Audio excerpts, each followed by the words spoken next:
ખંભાત નગરપાલિકામાં યોજાયેલ બોર્ડ બેઠકમાં થયો હોબાળો। બોર્ડ બેઠક પહેલાથી જ પાલિકામાં હતી ભરેલા અગ્નિ જેવી સ્થિતિ।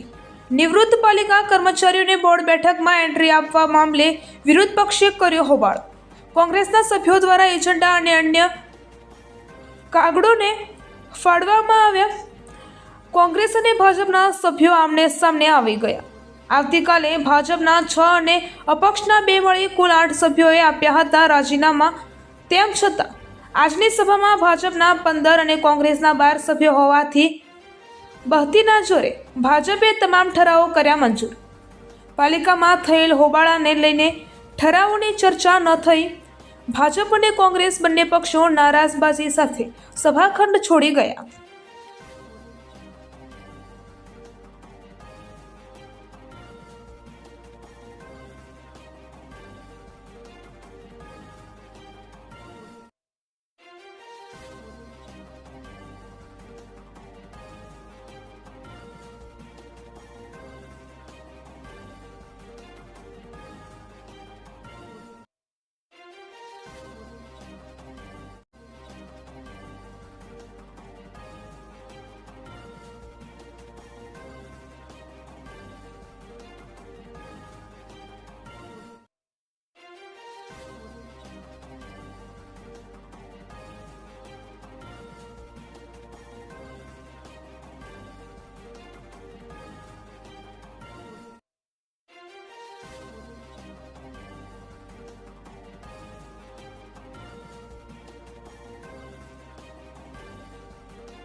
પ્રમુખશ્રી 8 સભ્યોનું રાજીનામું ગઈકાલે મળ્યું છે.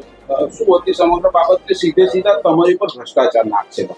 નહીં, હજુ કોઈ મારી પાસે કોઈ રાજીનામું આવ્યું નથી. આવશે ત્યારે અમે જણાવીશું તમને. ખાસ કરીને આજની સામાન્ય સભામાં એ જે રાજીનામું આપનાર 8 સભ્યો એમાંથી 6 સભ્યો ઉપપ્રમુખ અને કારોબારી ચેરમેન સહિત આજની સભામાં પણ હાજર નથી રહ્યા. એ એમનો અંગત કારણસર નહીં હાજર હોય. એ તો અમારું જે ભાજપ પરિવારના છે અમે જોઈ લઈશું. રાજીનામાના જે દસ્તાવેજો છે એ પર થયેલા છે શું હજુ મારી પાસે નથી આવ્યા. કોઈ ખતરાક છે અંદર તમે સમજાવવાનો પ્રયાસ કરશો એ લોકોને? ના, હજુ કશું મારે હજુ કોઈ વાતચીત કે એવું થયું નથી. કંઈ મારી પાસે આવ્યું નથી. ખંભાત નગરપાલિકાનું કરોડો રૂપિયાનું વીજ બિલ બાકી છે. શા માટે ભરવામાં નથી આવીને? લાઇટ બિલ કપાતું, વીજ કનેક્શન કપાશે તો જવાબદાર કરોડો રૂપિયાનું વીજ બિલ બાકી નથી. અમારે સ્ટ્રીટ લાઇટ અને જે નગરપાલિકાની ઓફિસો જે બધી જે સંસ્થાઓ છે એ બધા બિલો અમારે ભરવાના આપતા હોય છે, બરોબર. અને અત્યારે અમે દિવાળી વખતે 24 લાખ રૂપિયાનું એમને પેમેન્ટ પણ ચેકથી કરેલું છે. એટલે અમારું કોઈ એવું કંઈ વીજ બિલ બાકી રહેતું નથી.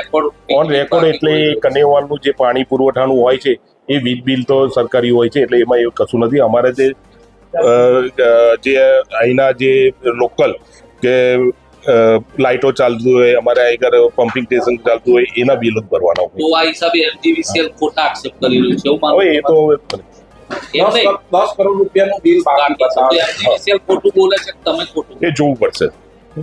આપ તો નગરપાલિકાના પ્રમુખ છો, આપને તો ખબર હોવી જોવું પડશે. સરકાર ગ્રાન્ટમાંથી થાય. તમારું નામ અને હોદ્દો? ઇફ્તખાર યમની, મ્યુનિસિપલ કાઉન્સિલર, વોર્ડ નંબર 6. યામિનીભાઈ, નગરપાલિકાનું આજે બોર્ડ હતું, શું મગજમારી થઈ, શું તમારી માંગ? સૌપ્રથમ તો બંધારણના 75મી વર્ષગાંઠની હું સર્વેને ખૂબ ખૂબ શુભેચ્છા પાઠવું છું. જય ભીમ, જય ભારત. અને આપે જોયું, પત્રકાર મિત્રો હાજર હતા, ખંભાતની પ્રજા હાજર હતી. આજે આ બંધારણનું, લોકશાહીનું આજે ખૂન છે.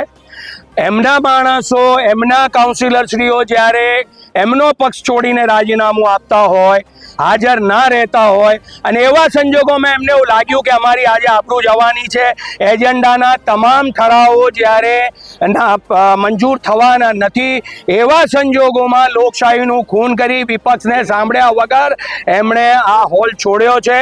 ખંભાત નગરપાલિકાના, હું આપના માધ્યમથી કહેવા માંગુ છું, ખંભાત નગરપાલિકામાં જેટલો ભ્રષ્ટાચાર આજ દિન સુધી 30 વર્ષમાં મેં આંકડો લીધો છે નગરપાલિકામાંથી, ઓછામાં ઓછા 4 વર્ષનો આજે આપને આંકડો આપું, છેલ્લા 4 વર્ષમાં 48 કરોડ રૂપિયા મંજૂર કરવામાં આવ્યા, અને એ એક પણ રોડ આજે સલામત નથી ખંભાત નગરપાલિકામાં.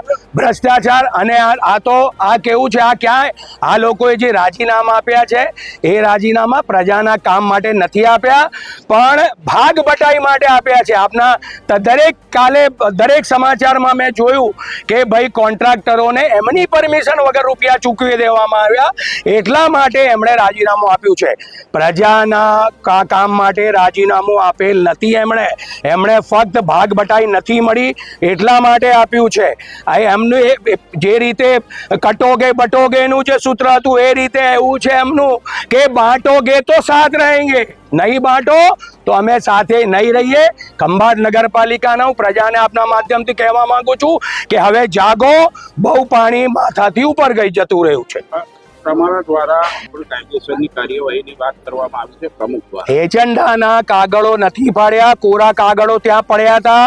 એ કોરા કાગળો મારા હાથમાં આવ્યા, એ કોરા કાગળો મેં પાડ્યા છે, એજન્ડાના કોઈ કાગળો નથી પાડ્યા. અને હું આપને કહું, આ ભારતીય જનતા પાર્ટીની જ્યાં જ્યાં સત્તા છે ત્યાં ત્યાં વિપક્ષને દબાવવાનો પ્રયાસ થઈ રહ્યો છે, અને એમાં અમે જરાય, અમને કોઈની બીક લાગતી નથી.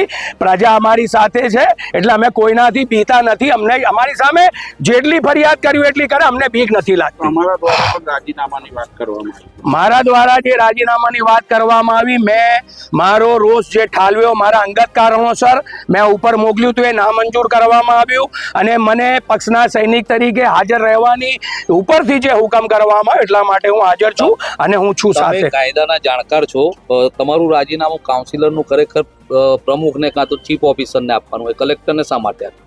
કલેક્ટરને મેં રાજીનામું નથી આપ્યું.